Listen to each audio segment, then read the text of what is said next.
বুঝতে পারি রে ভাই, কারণ এখান থেকে কথাটা যাই তো ভিতরে। যাই হোক দাদা বললাম,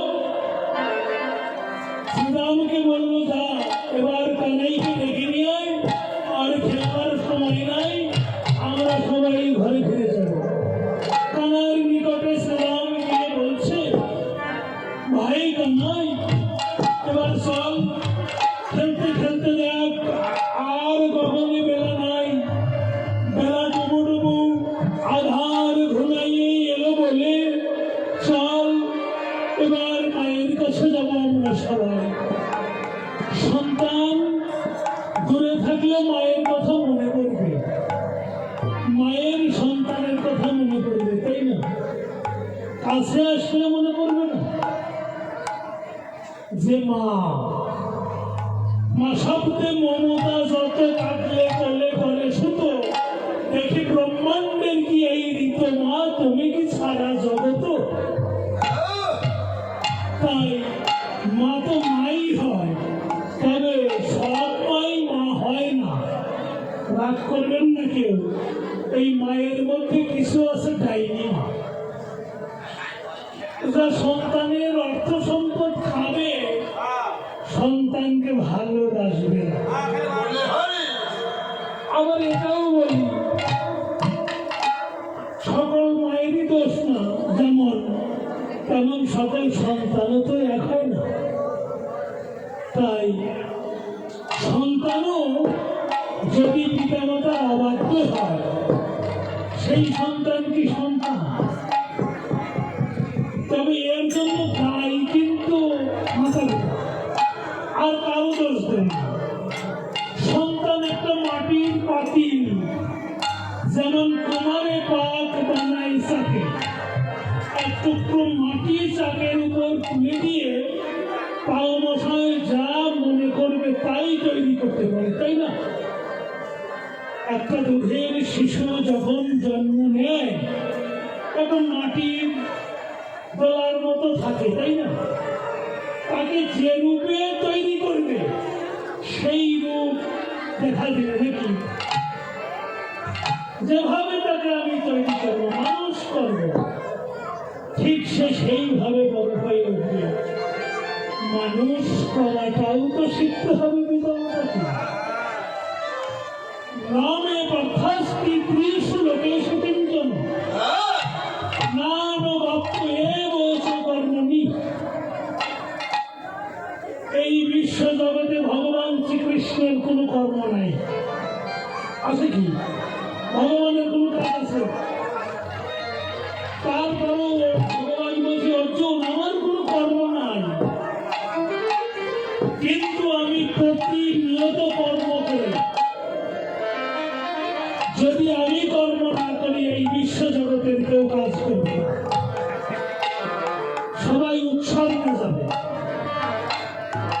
তাই নিজে কাজ করে সবাইকে কাজ শিখাচ্ছে। তদ্রূপ প্রত্যেকটি পিতামাতা যদি সন্তানকে ছোট থেকে ওইভাবে মানুষ করে, ওই পিতামাতা ওই সন্তান পিতামাতার অবাধ্য হবে না কোনো।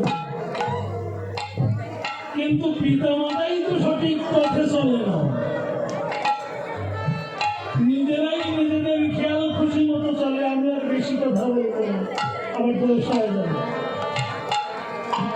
তো যাই হোক, মা যেমন ডাইনি মা, তেমন কি বলবো, প্রহ্লাদ মহারাজের বাবার নাম কি? হিরণ্যকশিপু।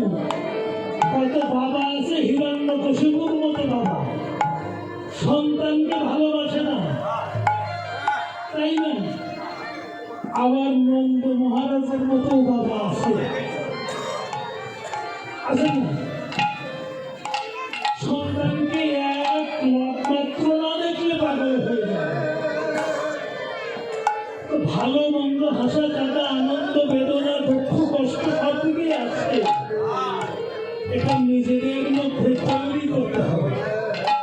আমি কোন পথে চলবো, আমার পিছনের লোক কোন পথে যাবে, বুঝে নিতে হবে নিজেদের। তাই আজ খেলা খেলতে খেলতে বেলা চলে গেছে।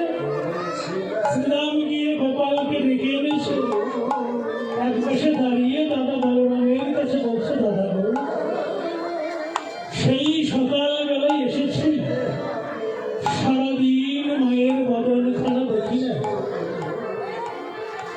আমার মনে হয় আমার মা বুঝি প্রাণে বেঁচে নাই।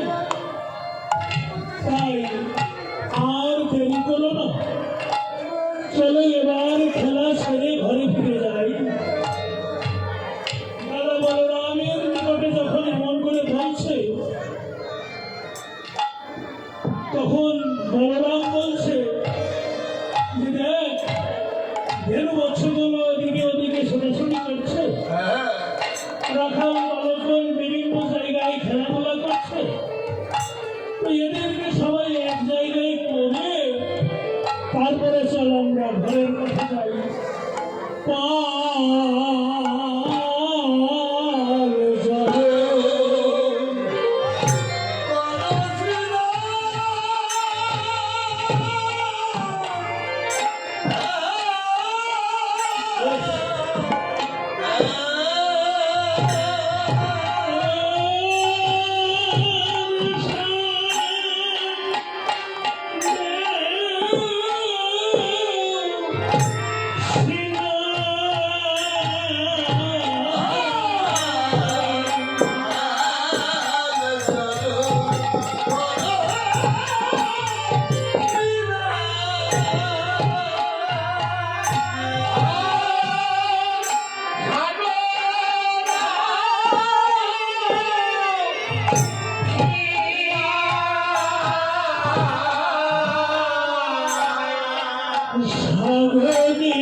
আমার মা যশোদা ঘাট হতে এসে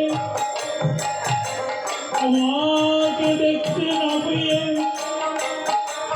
পাড়ায় পাড়ায় গিয়ে সকল ব্রজমায়েদের ঘরে ঘরে ডেকে ডেকে জিজ্ঞেস করেছিল, ওগো দিদি, তোদের ঘরে আমার নবী সবাই এসেছে নাকি? সকল ব্রজমায়েরা বলেছে, না গো দিদি, কতদিন তোর গোপালের ভয়ে নামি মাখন শূন্য স্থানে রেখে দেই, কখন কোন সময় এসে চুরি করে খেয়ে যায়। আজ গোপালের জন্য আমি দেখেছি গোপাল আমাদের বাড়িতে আসেনি। মা যশোদা ঘর হতে বাহির হয়ে পথে পথে ঘুরিয়ে ঘুরিয়ে গোপাল গোপাল বলে যখন উচ্চস্বরে ডাকিতে লাগিয়ে, ও ভাই সুদাম, আমি ঘর হতে বাহির হয়ে ছালো ছালো নয়নে কণ্ঠে আমার মায়ের কণ্ঠে আলিঙ্গন করে মায়ের মস্তকে হাত রেখে প্রতিজ্ঞা করেছি, আর কোনদিন মাকে না বলে কোথাও যাব না। ভাই বল, আমার মা আমাকে কত ভালোবাসে। যদি সকাল সকাল ঘরে ফিরে না যাই, আমার মা যদি মৃতপ্রায় হয়ে যায়, ও ভাই সুদাম, আমি জন্মের মতো হারা হব ভাই। আমি জন্মের মতো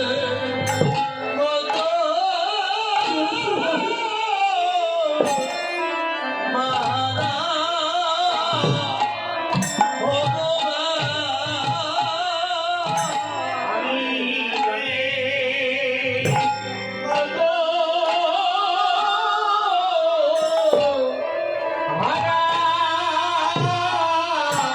হব আমার শান্তি বাসা এই মাতৃ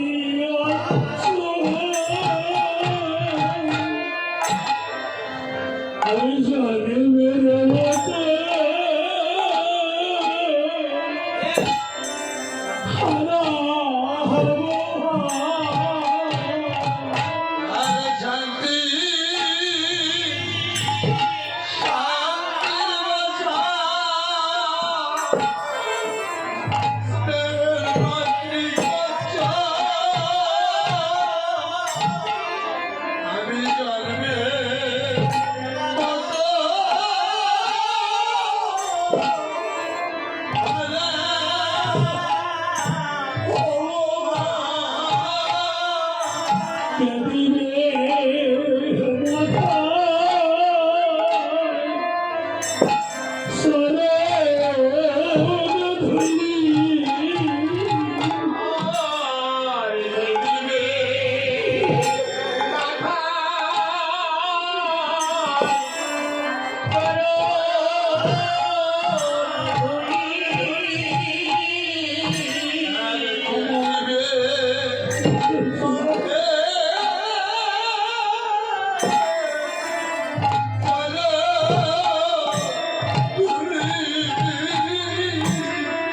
আমার কথা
জমিয়েছে ভাবে মালিকের আমার কেবা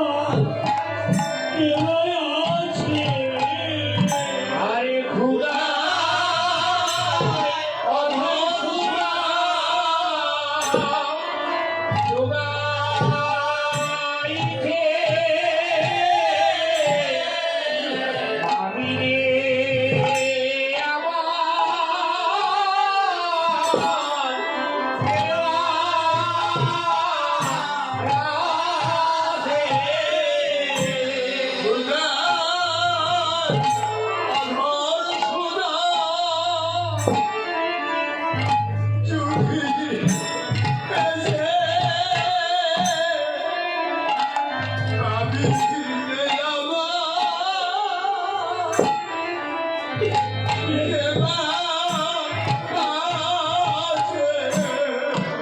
যেদিন ঘোধায়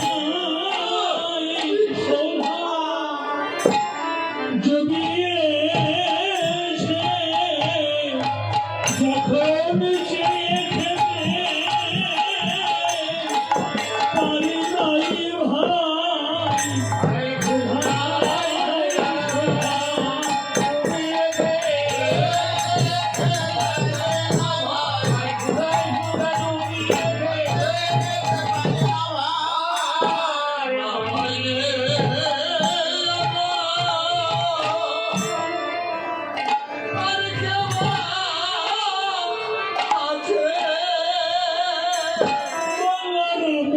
সে কহে শুন নিয়ে কারিব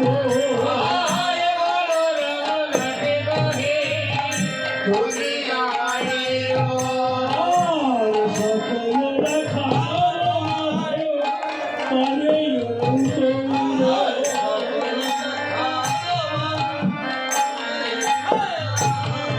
আনন্দের ঘরে নারে ঘরে ফিরে যাবে বলে আনন্দের ঘরে নারে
যখন কিছু কিছু ধেনুবাক্স একত্রিত হয়েছে, শ্রীরাম এসে বলছে, ভাই কানাই, যেগুলো বড় বড় ধেনুবাক্স দুষ্ট, সেগুলো তোর বড় অবাধ্য।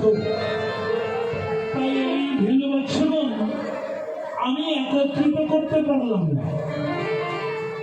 তোর অবাধ্য ধেনুবাক্স, এগুলো একমাত্র তোর কথা ছাড়া আর কারো কথা শুনবে না বা শোনে না। এবার বলেন, বড় বড় ধেনুবাক্সগুলো কি ওই বাতারে বড় বড় গরু থেকে হয়েছিল না? ওটা উপলক্ষ। ভিতরে হলো দশেন্দ্রীয় স্বরলিপু। কার কথা শুনে চলে? এদেরকে নিয়ন্ত্রণ করে কার কথা মতো? কানাইয়ের কথা মতো নাকি? আর কারোর কথা শোনে না।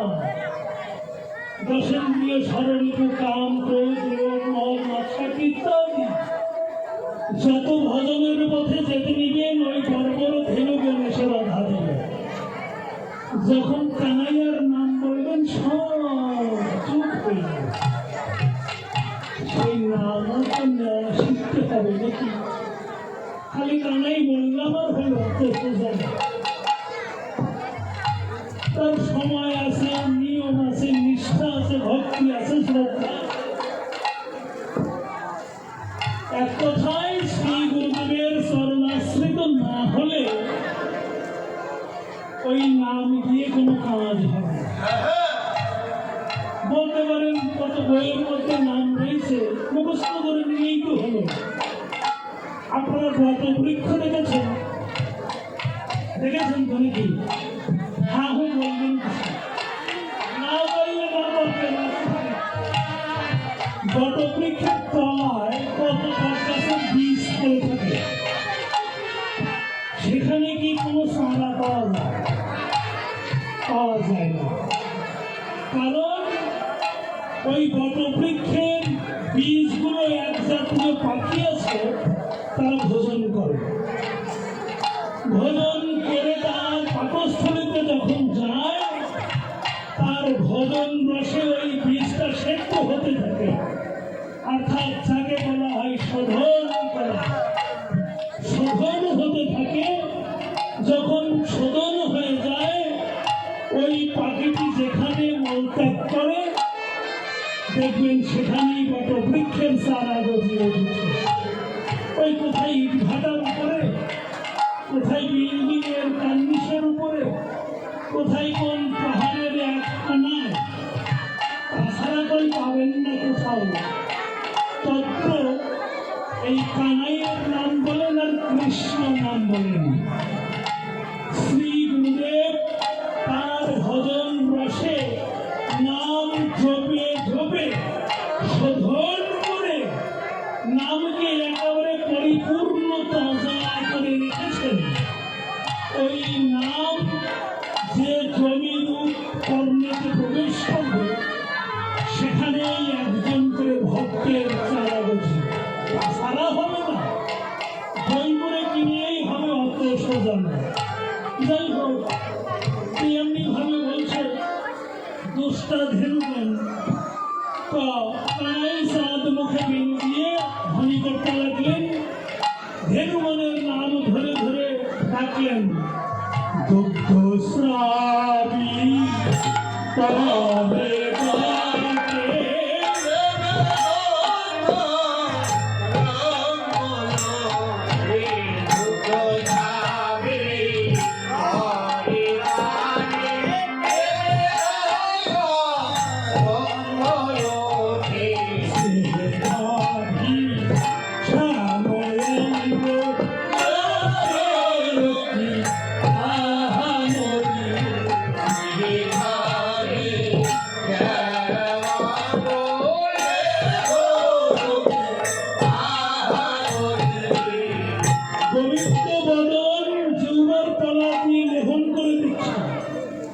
যখন বেলুন শুনিয়ে ধেনুগণের নাম ধরে ডাক দিয়েছে, যেখানে যে ধেনু ছিল সবাই এসে একত্রিত হয়েছে।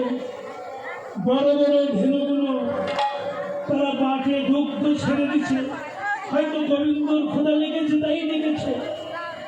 ছোট ছোট ধেনুগণ গোপালের মদন পানে তাকিয়ে আছে, আর ওই জিউবার তলা দিয়ে গোবিন্দ অঙ্গ লেহন করে দিচ্ছে, বলে শ্যামাঙ্গ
গোলক সকলের চরণ ধুলি আর ধেনু রাখালগণের চরণ ধুলি বৃন্দাবনের গিরিবরণ্য বাতাসে আকাশ মানে ধেয়ে উঠছে। স্বর্গ হতে দেবতাগণ বলছে ব্রজের ধুলি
গ্রামের কাছে সবে নিজ ধেনু আছে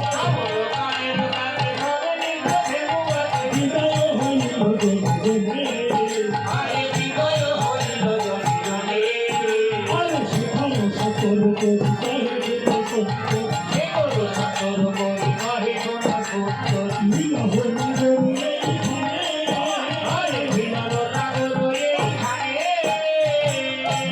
রাধারানী, তুমি যে গোবিন্দ বদন দেখবে বলে অট্টালিকার উপরে উঠেছ, অট্টালিকায় থেকে কখনো গোবিন্দ ভজন হয় না। গোবিন্দকে যদি ভজন করতে চাও, তাকে যদি পেতে চাও, তাহলে পথে এসে দাঁড়াও। কারণ পথে না দাঁড়ালে গোবিন্দ ভজন হবে না। অর্থাৎ শ্রীগুরু শরণাশ্রিত করে দীক্ষা শিক্ষার ঘরে আসো, তবে তো ভজন শিখবে। কোন ভজনের দ্বারাই গোবিন্দকে পাওয়া যাবে, তার আগে না। তাই এমন ভাবে যখন হচ্ছে রাধারানী অট্টালিকার উপর থেকে পথে এসে দাঁড়িয়েছে, যখন পথে এসে দাঁড়িয়েছে ওই পথ দিয়েই গোবিন্দ ঘরের দিকে ঢুকছে। ওই নামে সে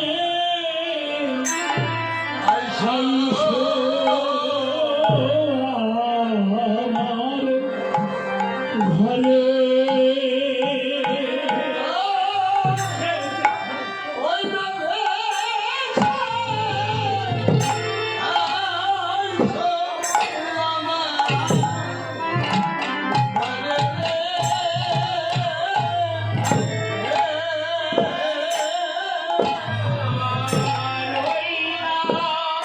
Yeah.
হইবে বড়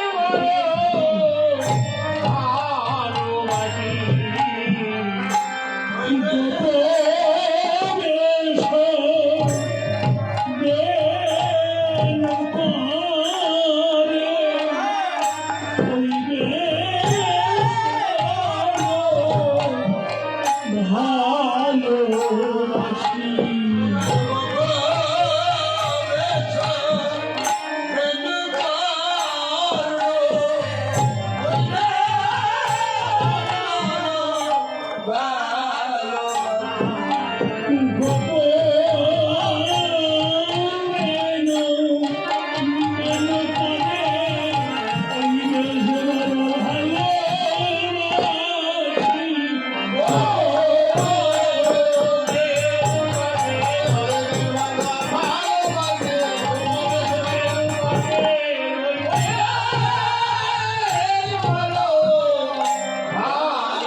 যখন বইছে পাতে বইছে যমুনার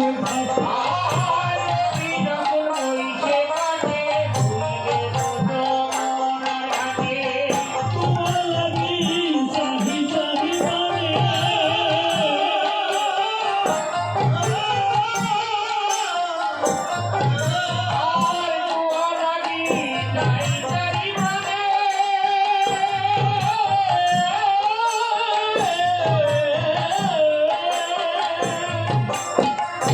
সন্ধ্যাবেলা যখন বস্ত বেড়ে যায় রবি পাকে পড়ে তখন আমি যমুনার ঘাটে গেছিলাম তোমাকে দেখবো বলে। তাই আজ দেখতে পাচ্ছি তোমার বদনখানা যেন কেমন মলিন হয়ে গেছে। চঞ্চল ধবনি সন্নিকট না হেঁটেছ তার মুখ দিয়াছে সুখাইয়া আমার মন্দিরে যাইয়া বন্ধুরা কেবল খাইয়া আলিশ করে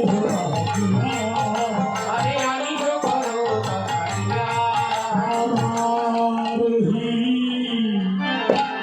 গেল মাঝে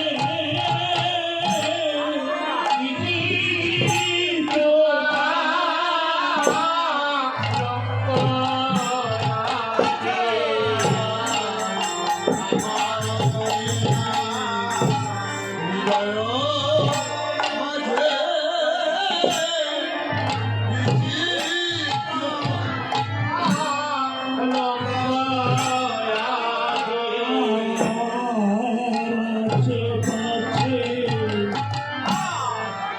রাজের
সারাদিন একা কানাই মদন আর একা রাধা মদন দেখো না।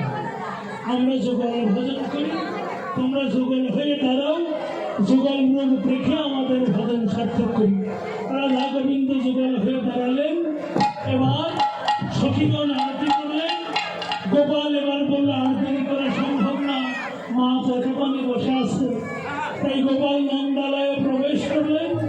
মাকে গিয়ে বললেন, দেখো প্রতিদিন দেখালেন সঙ্গে আমাকে আর মনে পাঠাও না, বনের মধ্যে থাকি, মা বলে ডাকি, তোমার কথা ভুলতে পারি না।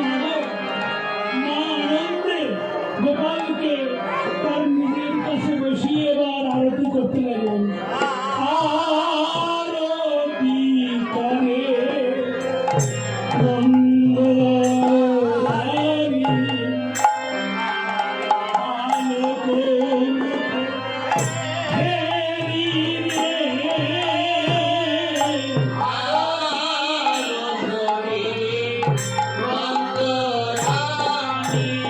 রাম বাধায় হিত প্রদীপ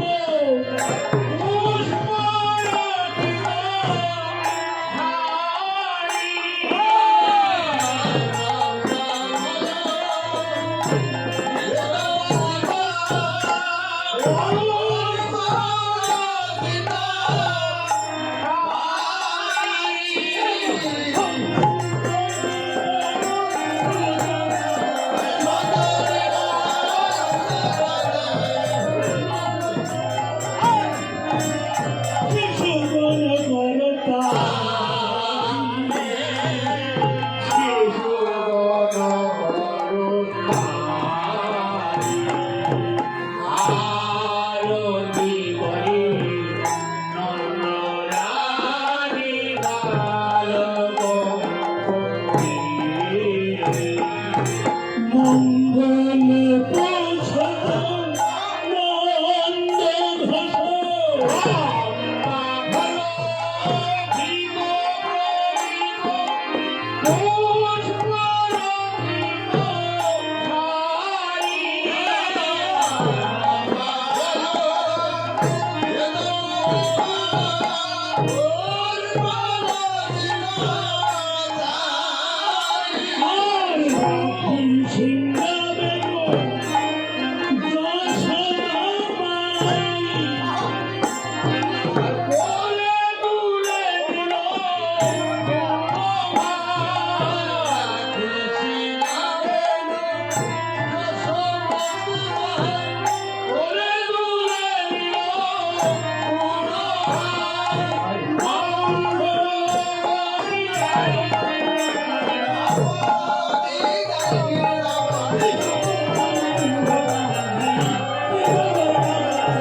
ঘোষ গোপাল বসিয়ে সকল ব্রজ মায়েরা মিলে সেবা দিতে লাগিল।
কৃপায় সিন্ধুয়ে ভূয়েছ পতিতানাং পাবনেভ্যো কৃষ্ণাবদ্ধ নমঃ। ওম বিক্রন্তরিষ্টং গ্রহণঞ্চ জাত ভবেৎ পূর্ণং ভবতু তৎসর্বং তৎসদা জিনার্দন। ওম শান্তি ওম শান্তি ওম শান্তি। ওম জগতের শান্তি, বিশ্বের শান্তি, দেশের শান্তি, সকল ভক্তবৃন্দের শান্তি, সকল ভক্তবৃন্দের হৃদয়ে বয়ে আমি শান্তি রয়েছে। জয় রাধে জয় রাধে জয় রাধে জয় Krishna Krishna Hare